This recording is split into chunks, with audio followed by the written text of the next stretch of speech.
Assalamualaikum warahmatullahi wabarakatuh. Selamat sore semuanya. Waalaikumsalam. Sore. Terima kasih yang udah hadir di sini. Ada Saudari Lia. Boleh Lia perkenalkan diri kamu sama universitas dan jurusan kamu? Halo, perkenalkan nama saya Lia Dwi Lestari, biasa dipanggil Lia, dari Universitas 11 Maret, Prodi Sosiologi. Keren ya jurusannya Kalia. Oke. Yang kedua nih ada saudara saya yang paling ganteng, ada Kak Rahmat. Gimana Rahmat? Dari kampus mana, jurusan Ya, apa? perkenalkan, nama saya Muhammad Rahmat Fadila dari jurusan TI Universitas Pamulang.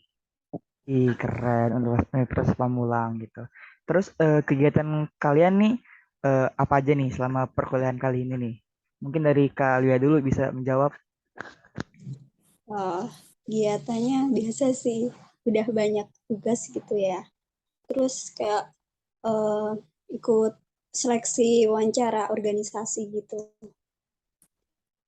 Oh gitu ya, berarti baru join organisasi ya, Kak Lia ya. Ya, Terus untuk seleksi-seleksi. Kak Rahmat gimana nih? Apakah Kalau udah aku sih join sama eh, kayak Kak Lia atau kerja gimana? sambil kuliah ya. Jadi kesibukannya kerja, paling hari Sabtunya kuliah gitu sih. Wih Kalau ada keren, tugas, biasanya tugas tuh kerjainnya habis pulang kerja.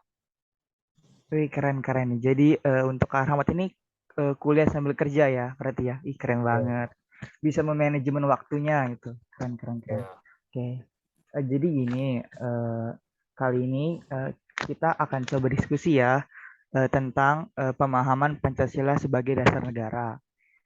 Nah, menurut kalian berdua, Pancasila itu apa sih? Coba dari Kak Rahmat gimana? Kak Rahmat tanggapannya? Hah? Pancasila ya?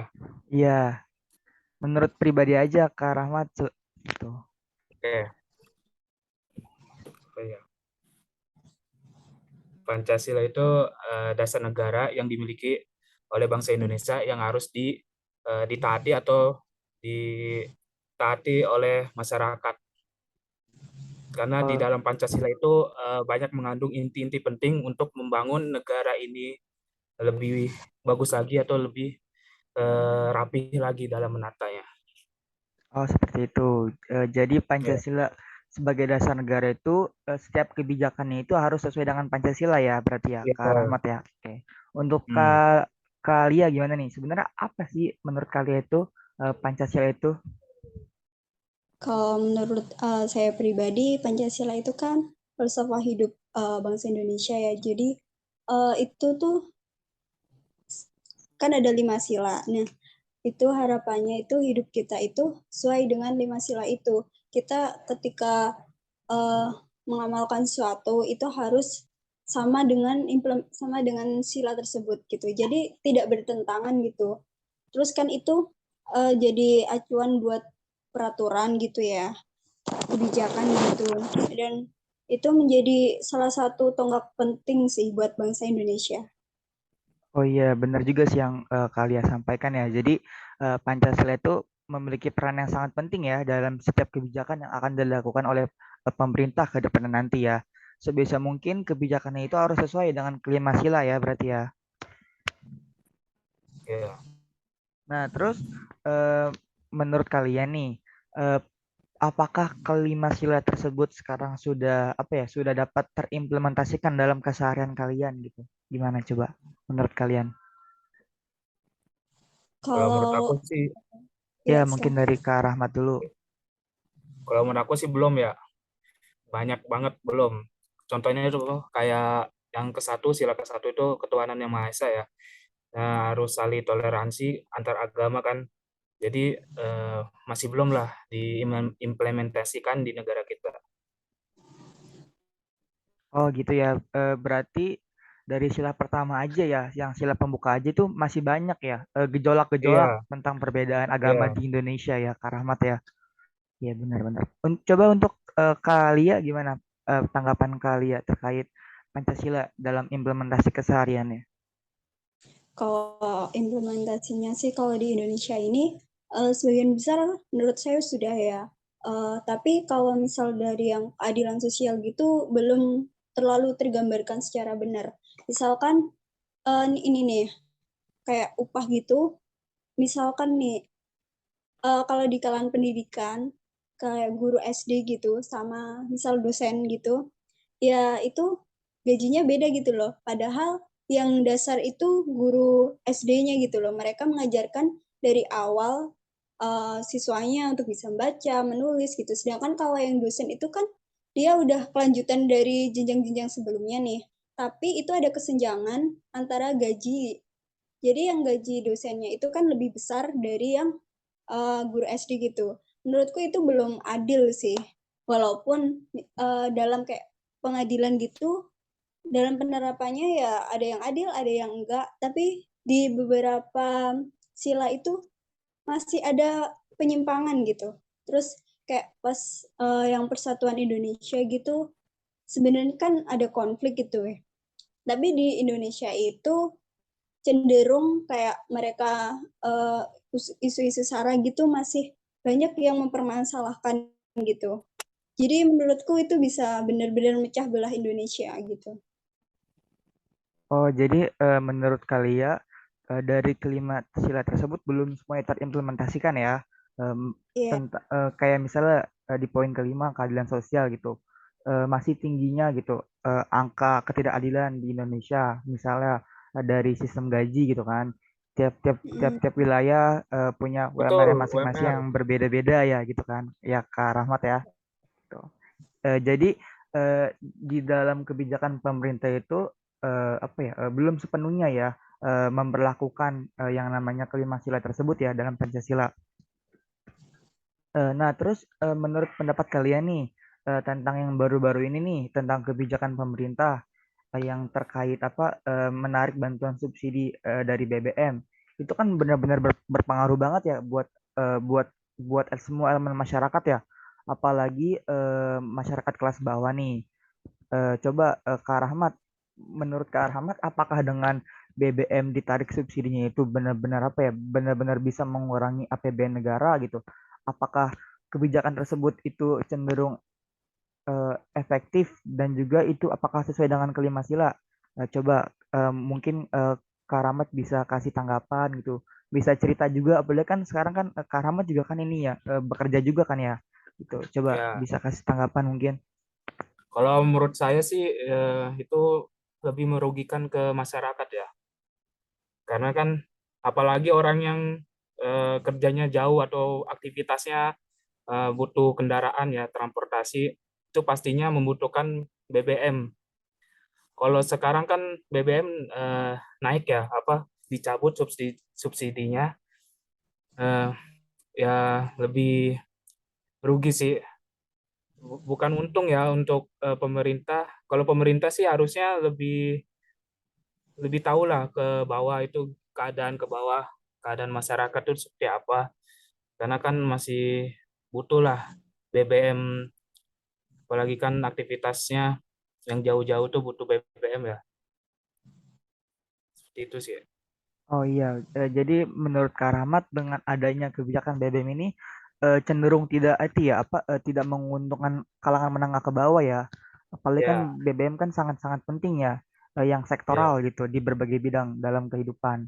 Kalau menurut Kak Lia gimana nih tentang kebijakan-kebijakan pemerintah saat ini yang cenderung menyengsarakan rakyat tuh? Apakah sudah sesuai dengan kelima sila tersebut? Gimana? Kalian mungkin bisa kasih tanggapannya? Gimana, Vi? Oh, Ya, bisa di. gini, ya kan sekarang kan ini ya Kalia ya lagi heboh nih tentang kebijakan BBM ya, penarikan subsidi.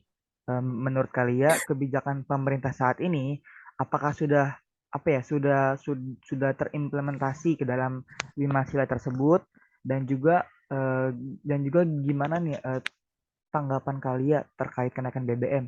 Apakah cenderung men- menyusahkan rakyat? Apakah efektif atau seperti apa kali ya?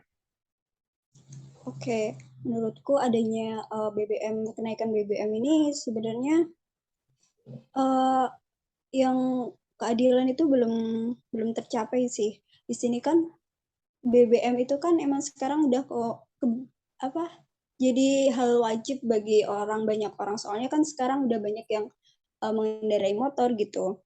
Nah, itu kan sebenarnya itu merugikan bagi orang-orang yang masyarakat ke bawah gitu, tapi menguntungkan orang-orang yang pendapatannya tuh lebih tinggi.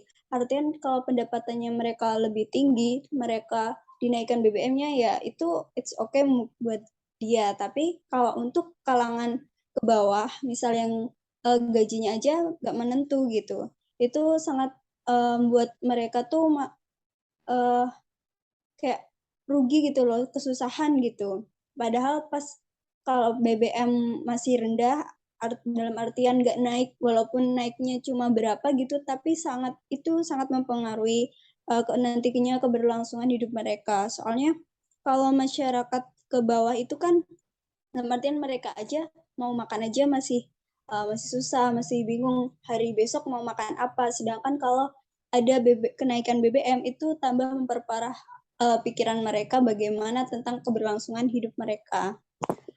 Terus sebenarnya kan kenaikan BBM itu gunanya buat mengurangi APBN.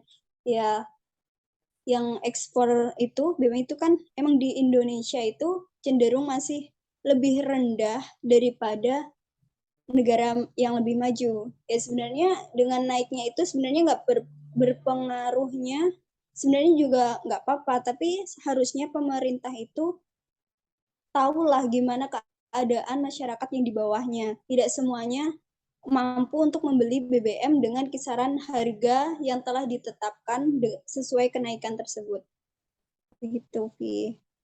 Oh iya, jadi menurut pandangan kalian itu dengan kenaikan BBM itu cenderung menyulitkan setiap elemen masyarakat ya, apalagi yang menengah ke bawah gitu. Apalagi kan sekarang itu kan semua orang yang menengah ke bawah itu kan punya kendaraan bermotor misalnya ya gitu. Mereka untuk kerja kan perlu motor gitu. Jadi terus juga kalian itu kan ini ya berharap ke depannya nanti kebijakan pemerintah itu perlu memperhatikan ya elemen masyarakat menengah ke bawah. Seperti itu ya. Ya. Oke, jadi gini, untuk kesimpulan diskusi kali ini ya, mungkin bisa langsung kita simpulkan eh, aja ya, karena kan keterbatasan waktu juga, mungkin juga kali ya Kak Rahmat ada kesibukannya ya. Nah, nah jadi menurut Kak Rahmat nih, apakah pemerintah saat ini dalam penerapan kebijakannya sebagai Pancasila sebagai dasar negara, dalam artian setiap kebijakan itu harus sesuai dengan Pancasila, apakah sudah sesuai atau belum menurut Kak Rahmat? Belum. Kalau menurut saya sih belum ya. Banyaklah penyimpangan-penyimpangan sosial yang jauh dari nilai Pancasila itu. Belum ya. Oke, terima kasih Kak Rahmat. Terus untuk Kalia gimana menurut Kalia? Sama sih, belum juga. Harusnya, iya, kebijakan harusnya berdasarkan nilai-nilai Pancasila ya. Tapi dalam implementasinya pemerintah belum belum semuanya berdasarkan sila Pancasila tersebut. Walaupun masih menyimpang, walaupun uh, nyerempet dikit-dikit, tapi dalam pengamalannya itu belum. Ya, seperti itu ya, Kalia ya. Jadi dapat disimpulkan bahwasanya Pancasila sebagai dasar negara itu memiliki peran penting dalam artian itu sebagai falsafah hidup, sebagai dasar apabila negara ingin merumuskan suatu kebijakan-kebijakan yang akan diterapkan kepada setiap elemen masyarakat gitu. Namun kita ambil contoh saat ini di kasus BBM, cenderung kebijakan pemerintah itu tidak menguntungkan rakyat, tidak pro rakyat dalam artian tidak sesuai dengan Pancasila ya. Terima kasih buat Kak Rahmat kali yang sudah menyempatkan waktu pada kesempatan kali ini. Semoga Terima kasih. diskusi kita ini bisa bermanfaat buat teman-teman yang lainnya ya. Amin. Amin, amin, amin. Ya udah, untuk diskusi ini mungkin bisa saya akhiri. Wassalamualaikum warahmatullahi wabarakatuh. Terima kasih semuanya. Waalaikumsalam warahmatullahi wabarakatuh. Terima kasih. Oke, semangat.